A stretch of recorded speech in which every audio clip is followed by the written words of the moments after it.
warahmatullahi wabarakatuh. Selamat siang. Perkenalkan, nama saya Dr. Kiki Ineke Cahyani, MDSC SPPDO. Saya adalah salah satu dosen dari S1 dan profesi jurusan kedokteran gigi Fakultas Kedokteran Universitas Jenderal Sudirman.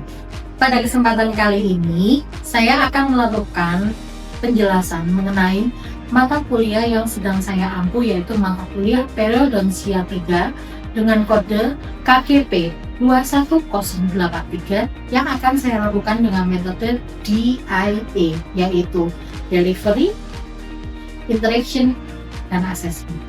Video ini merupakan pernyataan diri dosen dalam unjuk diri Tridharma Perguruan Tinggi yang digunakan sebagai syarat untuk sertifikasi dosen pada tahun 2020.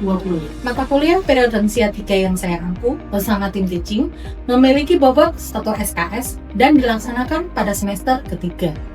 Adapun persyaratan untuk mengambil mata kuliah periodonsia 3 adalah mahasiswa yang telah mengikuti mata kuliah periodonsia 1 dengan kode KGP 11081 dan mata kuliah periodonsia 2 dengan kode KGP 12082.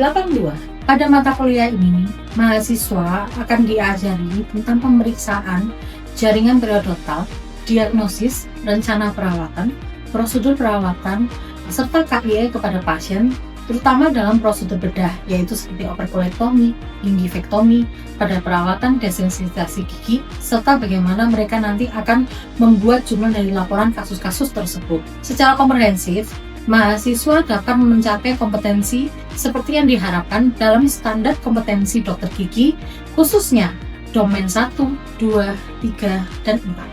Capaian pembelajaran lulusan program studi profesi kedokteran gigi yang dibebankan pada cabang ilmu periodonsia 3 adalah 1. Mahasiswa mampu berpikir secara logis, berlandaskan bukti ilmiah atau evidence based, dan mengikuti perkembangan keilmuan kedokteran gigi, yaitu long life learner. Kemudian yang kedua, capaian pembelajarannya adalah mampu melakukan penatalaksanaan klinik untuk mencapai kesehatan gigi dan mulut melalui tindakan promotif, preventif, kuratif, dan rehabilitatif secara profesional serta berdasarkan etika dan norma.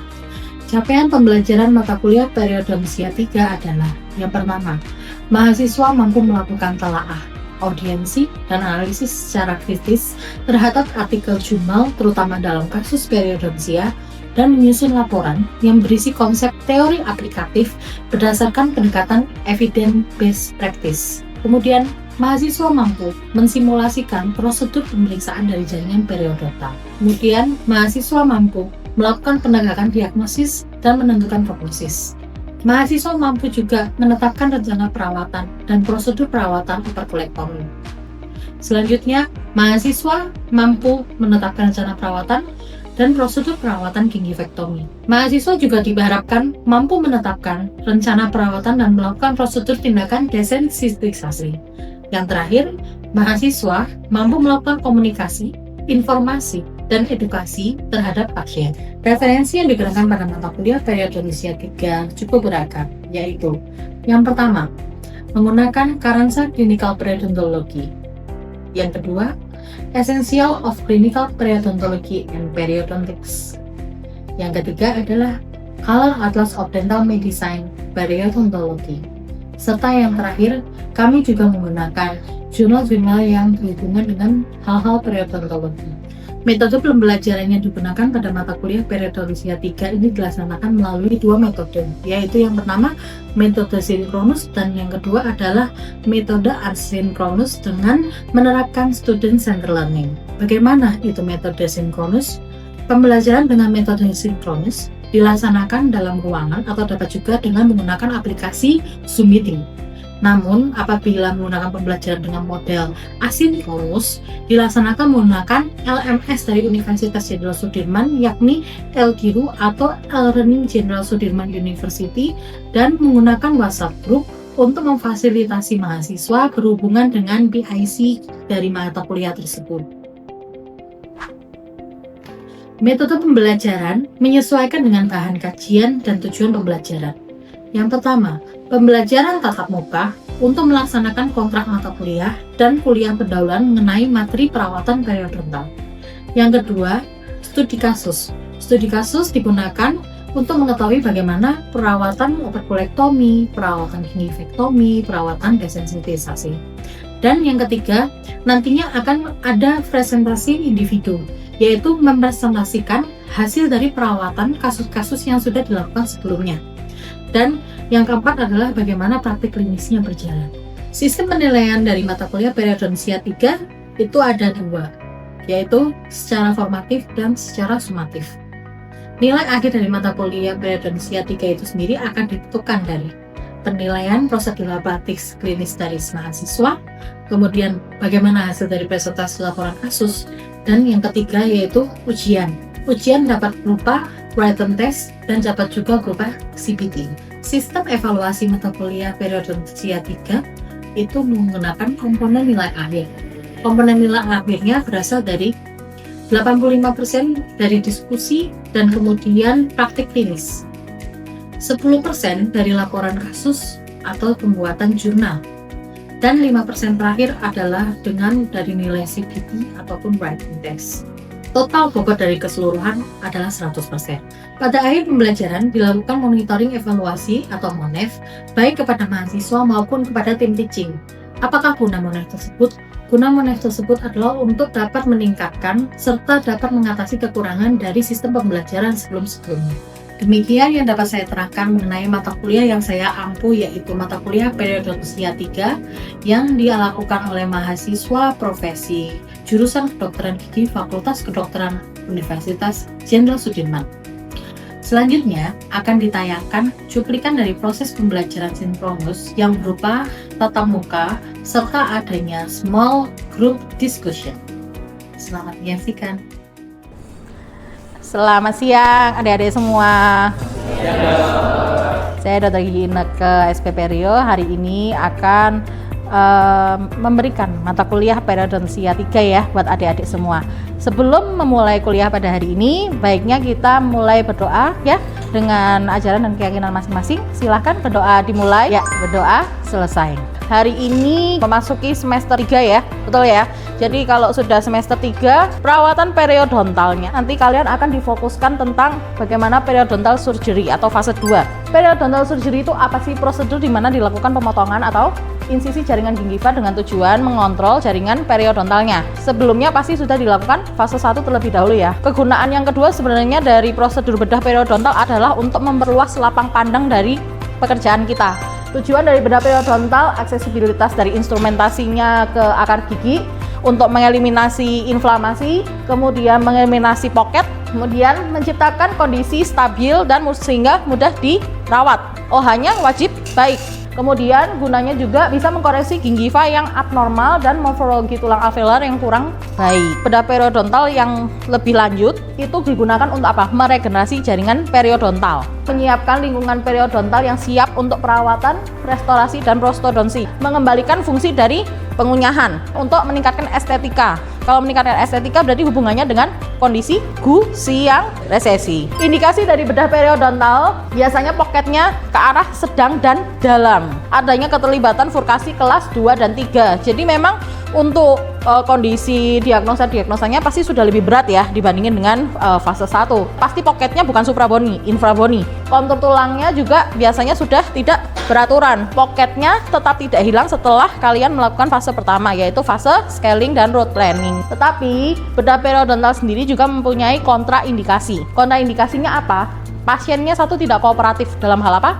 OH, dalam menjaga OH. Kemudian adanya penyakit sistemik. Contoh penyakit sistemik apa? Hipertensi. Terus diabetes mellitus. Itu yang sering ya kalian temukan ya untuk hipertensi dan diabetes mellitus. Apabila lesinya masih tahap awal, belum terlalu parah.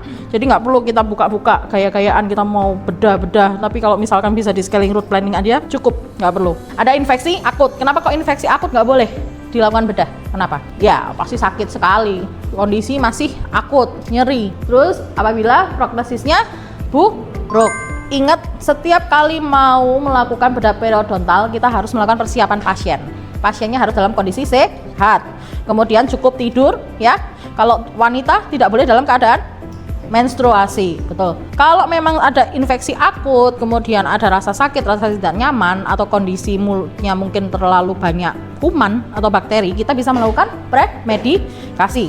Pasien dengan riwayat merokok itu juga perlu diedukasi terlebih dahulu. Harus ada nantinya informed consent atau tanda persetujuan tindakan yang akan kita lakukan. Pemberian sedasi atau anestesi, bagaimana cara penanggulangan jaringannya, pemberian anti hemostatis atau untuk anti perdarahannya, scaling route planningnya, dan pemberian dari periodontal pack ya atau periodontal dressing. Persiapan pasien, kita harus menghilangkan faktor iritan, melakukan pemeriksaan, memastikan kondisi pasien siap, mengenalkan pasien dengan kondisi di sekitar daerah operasi. Kita harus mencegah juga bagaimana penularan infeksi ke pasien. Pastikan ada tempat sampah infeksius dan non-infeksius. Kemudian ada tempat sampah khusus untuk senjata tajam, dalam artian untuk suntikan dan lain-lain ya. Sterilisasinya harus baik. Pastikan alatnya sudah disterilisasi di dalam autoclave, bukan hanya sterilisasi biasa. Remedikasi pasien, pemberian obat-obatan, biasanya kalau ada sedikit inflamasi pasti akan diberikan antibiotik ya, antibiotik, antiinflamasi, anti sakit. Terus pastikan juga pasien dengan penyakit sistemik harus dikonsulkan dahulu dengan spesialis penyakit dalam. Harus tahu ya pasien punya alergi obat atau tidak. Terus premedikasi pasien itu ya ada obatan-obatan NSAID, antibiotik, kortikosteroid, obat kumur. Pasien dengan riwayat merokok disarankan untuk berhenti merokok atau tidak merokok 3-4 minggu. Informed consent ya, yang tadi saya bilang kenapa harus ada persetujuan tindakan informed consent, karena segala tindakan itu harus sepersetujuan si pasien. Pemberian sedasi ada macam-macam, ada pil oral ya, yang sering dipakai biasanya apa? Diazepam. Inhalasi ya, yang sering digunakan untuk pasien anak. Kemudian secara intramuskular atau intravena. Intinya kalau sudah mencapai tahap bedah, kita harus selalu hati-hati dengan jaringan. Karena apa? Instrumennya tajam. Jadi harus bekerja dengan hati-hati. Pastikan kalian punya tumpuan. Kalau sudah tumpuannya sudah ada, kalian megangnya sudah mantep, baru kalian lakukan insisi. Alat yang dipergunakan contoh blade. Sekali langsung buang, sekali langsung buang. Suntikan juga sekali langsung buang. Insisi kita membutuhkan irisan yang sangat tajam. Jadi saya harapkan kalau kalian mau menginsisi, dipastikan blade-nya adalah blade yang paling baru atau baru keluar dari segel. Pemberian dari hemostatis atau untuk perdarahan yang sering digunakan spongostan. Ya, habis cabut gigi untuk mengurangi proses perdarahan. Daerah perlukaannya kita isi dengan 1 atau 2 spongostan seperlunya. Perlu dijahit nggak nantinya ketika dikasih spongostan? Tergantung wilayahnya. Kalau memang wilayahnya mudah untuk dibersihkan, tidak perlu untuk dijahit. Kalau wilayahnya seperti contoh pencabutan gigi bungsu, itu areanya sangat susah. Kalau terbuka malah sisa makanan dan bakteri akan masuk ke dalamnya. Jadi kalau bisa dijahit saja. Kemudian ligasi vessel apabila mengenai pembuluh darah. Sebenarnya ketika prosedur bedah pun juga ada scaling route planning, karena untuk membersihkan di area yang tidak terlihat. Jadi belum berarti 2 kali dong dok, 1 sebelum dikerjakan ya kan, pre-op, dan satunya waktu op gitu loh. Iya bisa aja 2 kali. Kenapa? Karena kalau karang gigi namanya di subgingiva tidak bisa dibersihkan ketika lapang pandangnya kurang, berarti harus dibersihkannya ketika kapan? Ketika sedang dibedah. Jadi memang meskipun fase satunya sudah di kunjungan pertama, tetap aja dilakukan kembali untuk memastikan area sekitar jaringan itu benar-benar bersih. Penutupan luka itu dilakukan dengan menggunakan pack periodontal. Kemudian karakteristik pack periodontal yang kita gunakan sudah pasti tidak beracun ya, tidak menyebabkan iritasi, mudah disiapkan, mudah ditempatkan dan dilepaskan. Tapi biasanya pack periodontal tahannya berapa hari? 3 hari lepas. Ada 1 hari habis pasang lepas ya kan, ada. Nggak apa-apa, nggak usah panik, berarti memang kondisinya tidak memungkinkan untuk dilakukan pemasangan pack. Pack periodontal sendiri itu ada 2 macam, zinc oxide yang mengandung zinc oxide eugenol dan kemudian tanpa eugenol. Yang kita gunakan pack periodontal bentuknya seperti ini. Di dalamnya ada 2 tube ya, ada 2 tube tas. Jadi ada base dan katalis. Itu satu ada base, satu ada katalis yang nantinya dikeluarkan sama-sama 1:1 di atas glass plate. Terus kalian satukan hingga homogen. Nah, kelengketannya itu nggak terlalu tinggi, jadi gampang lepas. Itu artinya dia sudah mulai setting. Bentuknya kayak apa? Permen karet. Jadi kalau mau bilang ke pasien sebenarnya gampang, Bu, nanti setelah selesai kita lakukan perawatan, nanti ibu bekas lukanya kita tutup dengan menggunakan permen karet ya. Tapi sebenarnya bukan permen karet. Kalau permen karet enak, kalau ini ya begitu. Oke. Contoh pemasangan packnya di gigi depan. Kira-kira ini kasus habis diapain dia kok di pack? Ada yang bisa menebak dengan kondisi gigi factomy? Ya betul. Oke. Nah, kemudian jangan lupa lakukan instruksi post operasi surgical instrument. Nah, nantinya kita akan belajar tentang surgical instrument. Saya akan bagi menjadi beberapa kelompok ya. Nanti kita akan saling untuk mempelajari secara kecil aja. Tetapi saya terangkan dahulu surgical blade ya, pisau khusus periodontal. Yang atas adalah Kirkland, yang bawah adalah Orban. Kalau Kirkland dia untuk area yang lebih luas, sedangkan kalau Orban dia untuk area yang lebih sempit atau interdental. Kemudian blade ada macam-macam ukurannya, ada 15, 12, 11, 10, 15C. Yang sering dipakai ukuran 15. Biasanya kita pakai kuret apa? Gracie. Kuret Gracie ada ukurannya 1 sampai 18. Periostyle elevator atau raspa biasanya digunakan untuk apa? Membuka flap gingiva. Adanya surgical chisel ya. Kalau kalian pernah lihat chisel yang untuk membersihkan karang di Supra, ini chisel yang untuk sup, jadi dia lebih kecil ukurannya. Surgical files, pernah lihat bone file? Nah, ini bone file versi mini banget, versi ini kecil, jadi untuk area-area yang sempit. Kemudian scissors dan nippers. Scissor untuk apa? Scissor untuk memotong benang jahit, atau bisa juga scissor untuk memotong gingiva. Nippers itu untuk memotong tulang yang tajam. Bentuknya tuh seperti itu. Jadi dia fungsinya untuk memotong tulang yang tajam. Nippers. Terus adanya pinset jaringan ya, beda dengan pinset diagnostic set yang kita biasa gunakan. Pinset jaringan dia lurus. Kemudian juga kondisinya kalau kalian lihat di bagian ujungnya itu ada patternnya. Patternnya berbeda dengan pattern yang pinset biasa. Yang bawah itu hemostat, ada hemostat yang biasa dan ada hemostat yang khusus untuk benang jahit. Hemostat pun ada dua macam, ada hemostat yang untuk jaringan dan ada hemostat yang khusus untuk needle. Itu juga patternnya di ujungnya itu berbeda. Ini ada ininya, terus itu biasa kan itu untuk blade-nya ya. Untuk kemudian itu untuk needle holder, ini bisa untuk biasa kalau enggak gusi atau gingiva, bisa juga untuk benang jahit ya. Terus ini untuk prop-nya ada dua sisi ya, nanti bisa dilihat di sisi pipih, kemudian di sisi bulat ya, boleh dilihat ada dua sisi ya. Monggo dipelajarin dulu. Jadi kalau kita mau kuret ya, pastikan kondisinya apa. Kita kalau bagian depan kita harus ada penopang. Fungsinya untuk apa? Supaya gusinya tidak sobek. Alatnya sudah pasti tajam, jangan lupa tumpuan ya, tumpuan kemudian kita masukkan ke dalam ya, digerakkan mengikuti kondisi servikal gigi. Arahnya adalah dari arah servikal ke arah koronal. Kuret itu fungsinya selain itu juga untuk apa? Menghilangkan jaringan granulasi. Jaringan granulasinya berada di dalam si gusi, gitu ya. Oke, sip. Nah, sudah selesai untuk materi hari ini. Lanjutannya period time. Rulesnya gampang, jawab aja ya. Kemudian earn points, win the quiz. Oke, langsung angkat tangan. Langsung yang bisa. Raihan. Jawabannya? Apakah C? Iya, betul. Bisa. Oke. Pertanyaan kedua yang bisa langsung angkat tangan. Boleh, Egi? Apakah hingga Tommy? Oke. Pertanyaan terakhir.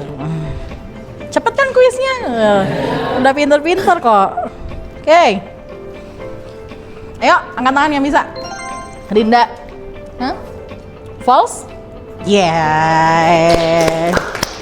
Yang bisa jawab maju ke sini. Ayo, sini. sedikit souvenir karena berani untuk menjawab ya.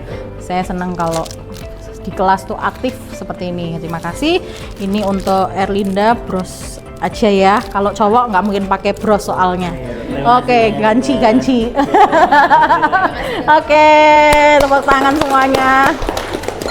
Kuliah hari ini saya rasa cukup sekian. Harapan saya nantinya apa yang sudah saya sampaikan ini bisa membantu adik-adik semua untuk melewati masa-masa koas ya, terutama di bagian periode 3. Kalau seandainya ada yang mau ditanyakan atau mungkin ada yang mau ditanyakan terlebih dahulu, ada yang masih bingung, ya boleh. Dokter, pertanyaan tadi kan sebelumnya dokter menyebutkan kalau misalnya pada saat pemasangan kupek periodontal dressing Yes. itu idealnya yang mungkin seminggu lebih, tapi kan tak jarang juga dok pada saat kita masang sehari aja udah lepas dok kayak gitu di saat itu. Nah ketika dalam sehari itu sudah lepas dok, tindakan selanjutnya gimana ya dok? Misalkan pasien menghubungi ternyata lepas gitu, apakah dibiarin aja atau harus di follow up lagi atau seperti apa? Oke, pertanyaan bagus, terima kasih Tiffany. Oke, saya jawab ya. Kalau semisal pack periodontalnya tidak tahan lama, baru pulang aja udah lepas, terus pasien suruh ngapain? Nah, kita lihat dulu tindakannya apa sih yang kita lakuin. Satu, perawatan apa? Misalkan ini kasus operculektomi ya.